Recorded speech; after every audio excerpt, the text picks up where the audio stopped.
Hey folks, check this out. This is a Gamewell fire alarm pull station. It's probably about 100 years old. And back in the olden days, these were very popular. You'd find one on every street corner.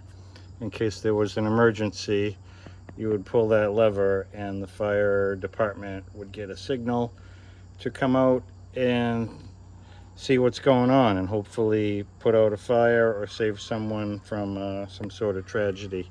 So these were everywhere back in the day. They've kind of gone out of use now. So this is an antique that's been restored, and it's very well done. This is a really nice piece of Americana.